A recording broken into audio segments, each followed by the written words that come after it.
Y a esta hora se encuentra ya con nosotros el economista Enrique Serrano. Él fue director de el CREA, actualmente es activista ambiental y en algunos colectivos sociales, entre ellos el Foro de Defensa de el Azuay. Economista, muy buenos días, gracias por acompañarnos en esta mañana. Pues acabamos de escucharle al prefecto provincial del Azuay, luego de la última visita del ministro de Transporte y Obras Públicas, con quien se firmó varios acuerdos por un monto de alrededor de 3 millones de dólares para la limpieza y mantenimiento de estas dos vías que conectan a la provincia de la Azuay con el Guayas y el Oro. Estos trabajos prácticamente estarían ejecutándose, pero es un trabajo o una intervención paliativa frente a la situación, y la preocupación que todavía está pendiente de resolver es la entrega de estas competencias para que puedan tanto la prefectura de la Azuay como el municipio de Cuenca trabajar de manera coordinada, pero ya con la responsabilidad y la competencia en sus manos en el mantenimiento de estas vías, de las vías estatales que hay acá en la provincia de el Azuay. ¿Cuáles son sus criterios, economista? Muy buenos días, bienvenido. Buenos días, licenciada. Muchas gracias por la oportunidad. Buenos días a quienes nos atienden.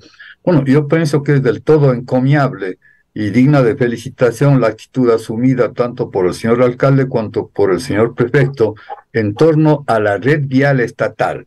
Si el gobierno centralista, no hace nada por atender la red vial estatal, que es una competencia que les corresponde a ellos, hacen muy bien tanto el alcalde cuanto el prefecto de asumir la iniciativa de asumir una autoridad en torno a estas vías y exigir, mediante una propuesta concreta y específica, al gobierno central, al Ministerio de Transporte y Obras Públicas, la entrega de la transferencia y la entrega de recursos. Debemos pedir que por ningún motivo se desalienten estas autoridades o dejen de lado esta lucha que han asumido y que es muy positiva. Es la primera ocasión en muchísimos años en que dos autoridades se ponen de acuerdo para actuar de manera concreta. Ahora, está bien lo que han hecho al pedirle al ministro que les dé, entre comillas, permiso para hacer la limpieza de la cuenca Molleturo-Naranjal y del camino hacia la provincia del Oro.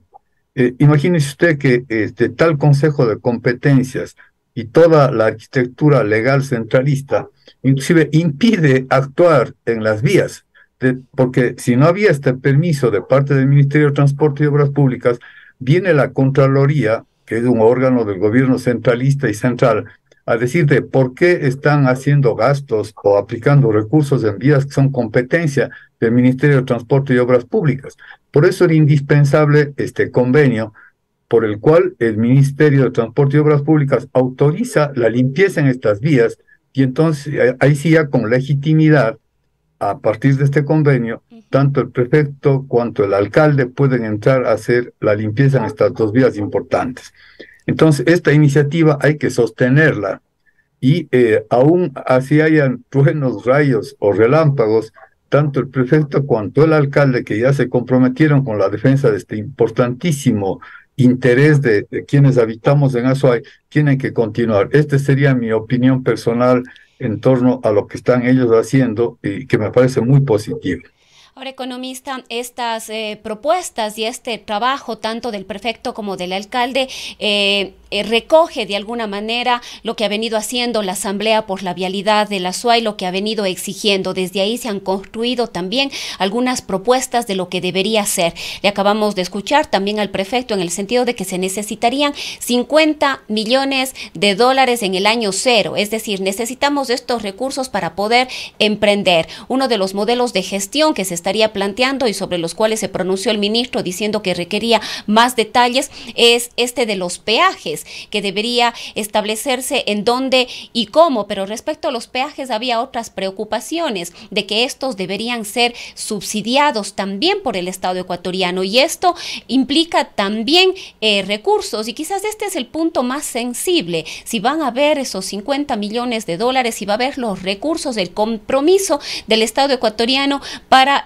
subsidiar los peajes, considerando que las vías no cumplirían con los requisitos o con con la circulación y número de vehículos diarios para poder sostener el costo de las inversiones y del mantenimiento de estas vías. Y la pregunta va porque hemos tenido una serie de experiencias, recordando únicamente, por ejemplo, lo que pasa con el tranvía. Hasta el día de hoy, el Estado ecuatoriano no da una respuesta. Recordamos que el mismo Guillermo Lasso, aquí en este medio de comunicación, se comprometió a cubrir los costos del tranvía, la deuda, los subsidios, y es algo que no se ha cumplido. Es decir, el tema económico sigue siendo una preocupación si es que no hay esa voluntad política del gobierno. Bueno, tenemos que solicitar tanto al señor alcalde como al señor prefecto que nos informen en detalle el contenido de la propuesta que ellos tienen y que han presentado al Ministerio de Transporte y Obras, al ministro o al Ministerio de Transporte y Obras Públicas. Por cierto, se necesita un capital inicial para hacer el mantenimiento y tratar los puntos críticos.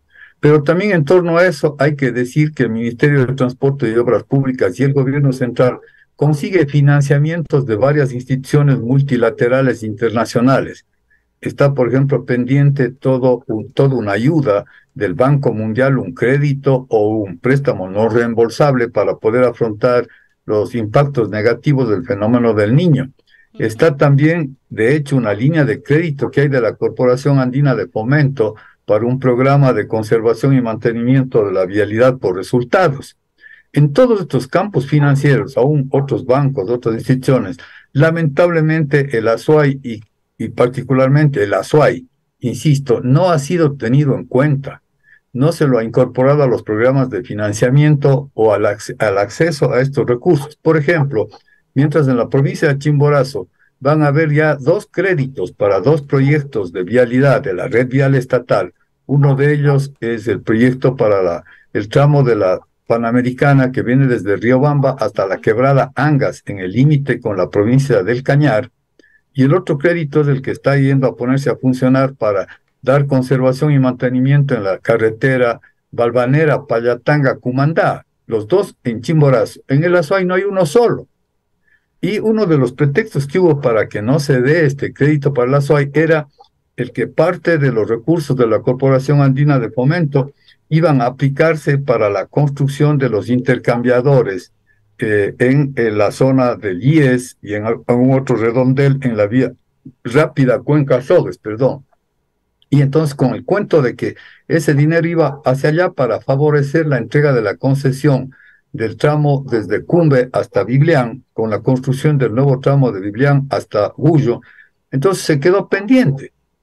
Ahora, esto que estoy indicando va en la dirección de que tanto alcalde como prefecto y todas las cámaras de la producción, todos los organismos de instituciones privadas y públicas de Cuenca y de la ASUAI tienen que ponerse firmes. O sea, tenemos que todos ponernos firmes para exigir estos derechos legítimos. No puede ser que seamos marginados de la inversión estatal con el cuento de que algunos inteligentes burócratas de la matriz del Ministerio de Transporte y Obras Públicas o del Ministerio de Economía y Finanzas o de las empresas digan que Azuay y Cuenca es una provincia de gente que tiene dinero, que tiene recursos, y dejen de lado entender que los recursos que tiene Cuenca y la capacidad económica básicamente se ha debido o se debe al enorme sacrificio de quienes han ido al exterior y que desde el exterior hacen sus ahorros, estimada licenciada. En el año 2022, más de 700 millones de dólares ingresaron por este concepto de remesas a la ciudad de Cuenca. Esto es una demanda. Y entonces, economista, quizás otro tema que debería preocuparnos en lo que usted está manifestando en este tema de los recursos es la ejecución presupuestaria que tiene el Ministerio de Transporte y Obras Públicas. Es el segundo más bajo de todos los ministerios después del Ministerio del Interior. El Ministerio del Interior ha ejecutado en lo que va a la fecha solamente 8 millones de dólares, mientras que el 8% del presupuesto que le corresponde, mientras que el Ministerio de Transporte ha ejecutado únicamente un 28% en lo que va del año. Entonces eso quiere decir que hay ineficiencia, que hay también falta de voluntad política, porque si los recursos están ahí sin ejecutarse, vemos lo que pasó con la última emergencia. Pese a ser una emergencia, nunca se logró hacer nada de lo que estaba previsto. Y los recursos al parecer están ahí.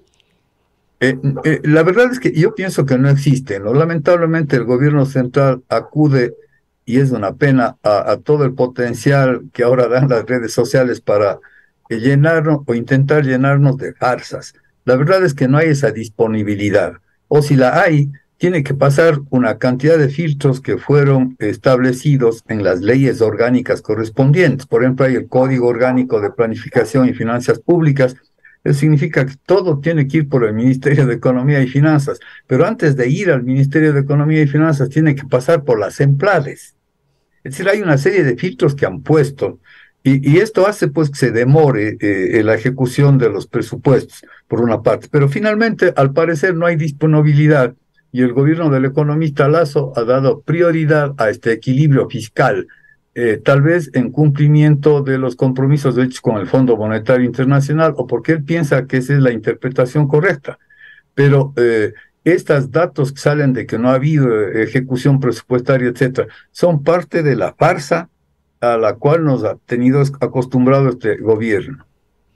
Ahora, economista, otro tema que es importante analizar, estamos en plena campaña electoral, el 20 de agosto estaremos eligiendo nuevas autoridades y pensamos en los cambios que debería haber desde la normativa legal, pensando en la Asamblea Nacional, cuáles deberían ser las expectativas o qué es lo que deberíamos como azuayos esperar de quienes nos van a representar en la Asamblea Nacional, pensando en la urgente necesidad de enfrentar el centralismo y sobre todo romper esta inequidad en la entrega de recursos. ¿Cuál es la fórmula que deberían proponer o las expectativas que deberíamos tener nosotros respecto de lo que deberán hacer los asambleístas? Bueno, primero tienen que presentar la imagen, o sea, presentar la imagen que corresponda a la realidad de la deplorable red vial estatal de la SUAY. Es decir, hay que informar a nivel nacional. Lamentablemente a veces nuestra capacidad informativa o hasta dónde llegamos no llega a donde debe llegar. Es decir, en Quito y en otros lugares no conocen a fondo nuestra realidad vial. Entonces, la primera cosa es que los asambleístas tienen que informar eso, tienen que hacerse presentes. Segundo, tienen que revisar y pedir reformas a este Código Orgánico de Planificación y Finanzas Públicas para que se modifiquen las fórmulas que hay para la entrega o distribución de recursos. No recuerde usted que alguna vez un vicepresidente un viceministro de Finanzas dijo acá que Azuay era una provincia rica y que más bien debía contribuir en la redistribución del ingreso atendiendo a otras provincias más pobres. Se atrevió a decir eso sin conocer que la riqueza de acá es hecha mediante el gran sacrificio de las personas que se han ido a trabajar en el extranjero y que envían sus ahorros. Entonces, me parece que es fundamental modificar el Código Orgánico de Planificación y Finanzas Públicas. Debe modificarse la Secretaría de Planificación y tener una oficina permanente acá.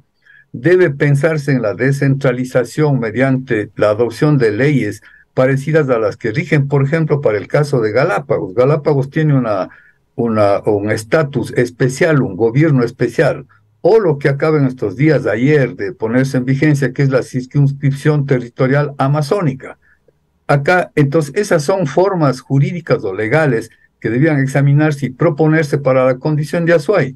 No puede ser que todo lo que está al sur del nudo del Azuay, todo este espacio, sea maltratado desde la época misma de la fundación del Estado ecuatoriano. Mi estimada licenciada, nos estamos acercando a los 200 años de constitución del Estado ecuatoriano en 1830 y seguimos con el abandono de la parte que está al sur del nudo del Azuay.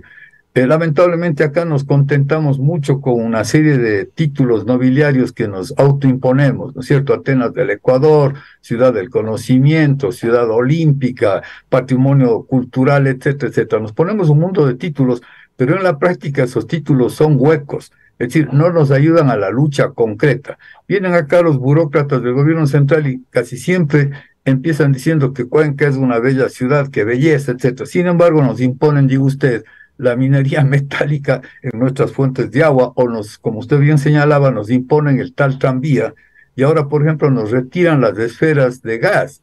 Vea usted, o sea, todo ese proyecto que estaba destinado del poliducto Pascuales Cuenca, o en otros campos no nos dan los recursos para las universidades, de tal manera que yo creo que hasta en un punto determinado debemos llegar a plantear una estructura federal. Azuay, lamentablemente, en cierto sentido, va a tener que poner mucha distancia del gobierno central.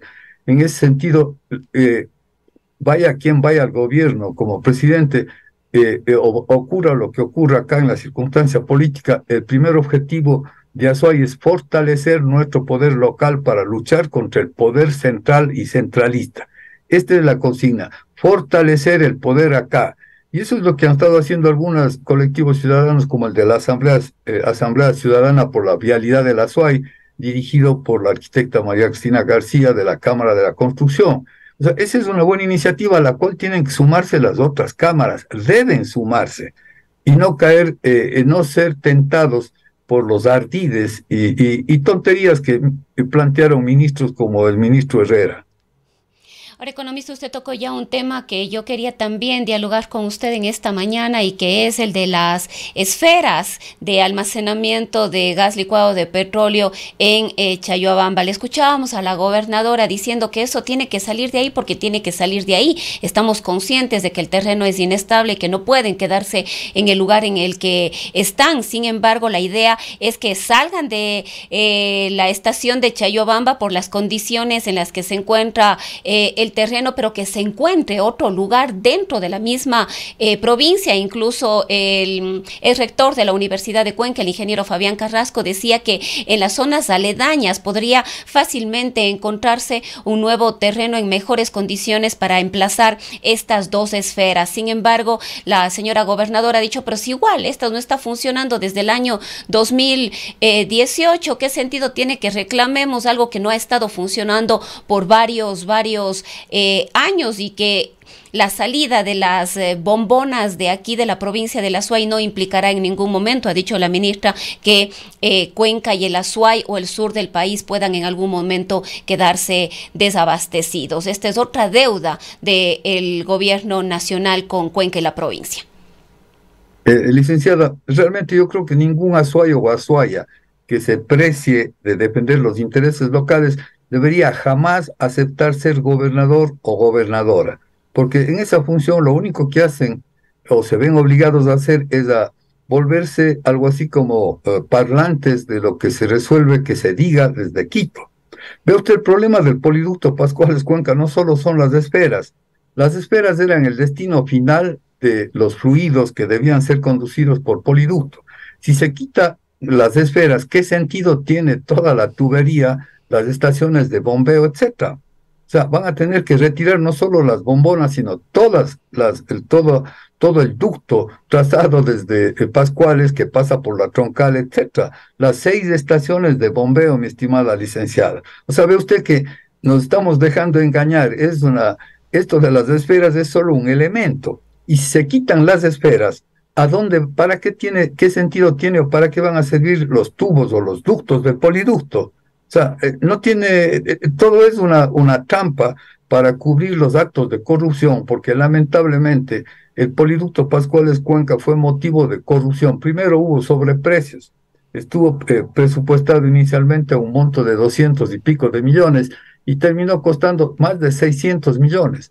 Segundo, hubo un reclamo de Petroecuador a Odebrecht, que era la compañía que construyó el poliducto, en el sentido de las fallas y errores, pero Odebrecht dijo que no, ellos no tenían ninguna responsabilidad, que los responsables eran quienes habían hecho los estudios mal hechos, en este caso la compañía Caminosca Consultora. Entonces hicieron mal los estudios. La ejecutora Odebrecht decía, nosotros ejecutamos como estaban los estudios. Entonces ve usted, es un asunto, es una trampa grande. Entonces hay una serie de juicios planteados. Yo no sé cómo están, tampoco el ministro ha informado ni se le ha preguntado cómo están, cuál es el estado de los juicios entre Petroecuador y Odebrecht, entre Petroecuador y Caminosca, entre Odebrecht en fin, hay varios juicios. Entonces, ahí también hay una gran mentira, no se nos dice la verdad. Eso sería bien interesante que indague y averigüe la señora gobernadora, por ejemplo, y que nos dé una información sobre todo esto. Porque como le estoy diciendo, el sentido del poliducto Pascuales Cuenca era transportar una cantidad de fluidos o de combustibles para almacenarlos almacenarlos en las bombonas, en las esferas, a fin de tener ahí un plus, digamos, un stock de combustible y obviamente hacer periódicamente ese vaciado y relleno de la bombona. Pero si se quitan las esferas, ¿qué sentido tiene la tubería? O salvo que se conecten directamente en tuberías pequeñitas hacia las gasolineras y más, lo cual es absurdo. Entonces, fíjese que todo está urdido para cubrir la corrupción que tiene Petroecuador. Lamentablemente, esta es la realidad. Ya los azuayos, perdónenme usted, nos ven con la cara de, no quiero decir la palabra porque no corresponde, pero nos ven como ingenuos. Es decir, que el ministro dice, sí, estamos retirando las esferas. Oiga, ¿y qué Ahora va el a hacer con ministro la tubería? también, ahora economista, el ministro ha dicho que él está abierto a opciones, a posibilidades, pero ¿quién debería plantear esas opciones? Buscar las alternativas. Debería ser Petroecuador, debería ser la provincia de La Suay a través de sus organizaciones sociales, de las autoridades locales. ¿Quién debe responsabilizarse? Porque el ministro dice, ya, no nos llevamos las bombonas, pero hay que ver las alternativas. Yo estoy abierto, dijo el ministro, pero ¿quién debe entonces responsabilizarse de que se pare esa intención de trasladar estas bombonas hacia la ciudad de Guayaquil, a la terminal El Torrillo, y trabajar en una nueva propuesta para que este proyecto pueda cumplir con el objetivo inicial, que era el que usted nos acaba de comentar, y quedarse aquí en la provincia de La Suay? Es que mire, licenciada, un estudio y el diseño de un poliducto y más es algo muy complejo, es algo complejo. Es decir, si se tienen que estudiar la topografía, etcétera, en dónde establecer estaciones de bombeo, porque se trata de bombear el fluido a través del ducto, y obviamente eso tiene que llegar a un sitio donde hay almacenamiento, que justamente son las esferas. Entonces, una vez que, ¿no es cierto?, es como el tanque de agua Ujú. o la cisterna que se tiene en casa o en algunos edificios en donde se tiene, obviamente hay la presión continua del agua, pero se tiene un almacenamiento de agua para casos excepcionales. Si se quita las esferas, ¿qué sentido tiene toda la tubería o ductos o O poliducto habría que que hacer está una nueva construido? tubería hacia el nuevo lugar donde podría emplazarse estas bombonas de almacenamiento. Claro, tendría que rediseñarse y ubicarse un lugar, porque no tiene sentido, disculpe que insista, cuando uno viene desde Guayaquil por la carretera, por la provincia del Cañar, ve una gran estación en el sitio denominado Charcay, ¿no? Yo no entiendo cómo se hicieron, digamos, entiendo perfectamente que todo fue por corrupción. Ahora, lamentablemente, en esta materia de suministro de combustibles, también es una competencia que la hemos entregado exclusivamente a Petroecuador o Austrogas acá. Y entonces, como eso funciona relativamente bien, no las autoridades ni los ciudadanos le toman muy en cuenta. Por ejemplo, también hay otra realidad. Acá hay todo lo que es la distribución del combustible, está en manos de empresarios privados, casi toda la distribución. Acá, por ejemplo, no hay la proliferación de lugares de distribución de combustible de Petroecuador, digamos, como hay en otras provincias, en donde inclusive acá no ha habido eso. Entonces ha habido un descuido y las oficinas del Ministerio de Energía y más, o de petróleos, casi acá no tienen ninguna importancia. No sé con qué frecuencia y con cuánta eficacia realizan controles en los centros de distribución de combustible. Entonces ha habido poco interés, como también ha habido muy poco interés en lo que es la vialidad. Y entonces hemos dejado a la suerte de los burócratas centralistas lo que ocurra en lo que es la provisión de combustibles, y por eso tenemos el caso del poliducto Pascuales Cuenca, que nunca fue consultado, o tal vez fue consultado con los alcaldes de entonces para uso del suelo, se pidió el permiso correspondiente, pero no hubo una atención o una aplicación a qué significaba este proyecto. Entonces es un proyecto gigantesco, más de 600 millones de dólares, que no sirve absolutamente para nada y que no ha servido. Porque yo pregunto, ¿en qué momento se bombeó o se intentó llenar con combustible estas esferas que están en Chalobamba? Yo creo que muy rarísima ocasión o casi nunca. Es decir, se hicieron esas esferas para que parezcan ahí, para que estén ahí estas enormes esferas sin ningún sentido y sin ningún uso. De tal manera que ha sido una estafa completa del centralismo y de Petroecuador, estafa sobre la cual deben rendir cuentas y debe explicarnos el ministro y el gerente de Petroecuador qué mismo es lo que se va a hacer, porque parecería que están tratando de echar tierra con el retiro de las esferas y más de este enorme acto de corrupción. de este enorme acto de engaño a la provincia de La Suay y a todo el Ecuador, como han habido otros engaños gigantescos, el caso de la misma refinería del Pacífico, ¿no es cierto? Entonces, es interesante reflexionar y pensar en que llevadas las esferas no tiene ningún sentido, salvo como usted señala, que se construyan nuevos depósitos o nuevos sitios de almacenamiento, no tiene ningún sentido la presencia de la tubería, de las estaciones de bombeo, etcétera, salvo que Petroecuador quiera que se chatarricen, es decir, que acaben dañándose o que las quieran transportar para otros lugares, pero yo no conozco de otros proyectos de poliducto, mi estimada licenciada. Bien, economista, queremos agradecerle por habernos acompañado esta mañana. A usted muchas gracias, licenciada. Buenos días. Ha sido el economista Enrique Serrano. Él es activista en algunos colectivos sociales, entre ellos el Foro de Defensa de El Azuay. Gerardo Maldonado nos escribe también y nos dice que el poliducto trae gasolina, diésel y súper a los tanques que están en la planta que está ubicada más abajo de las esferas. Las esferas, nos aclara, recibían únicamente gas y las esferas recibieron este gas entre los años 2017 y 2018, pero empezó a resquebrajarse el suelo, por lo que hubo que paralizar y suspender su operación. Son las 8 de la mañana con 29 minutos. Reactivamos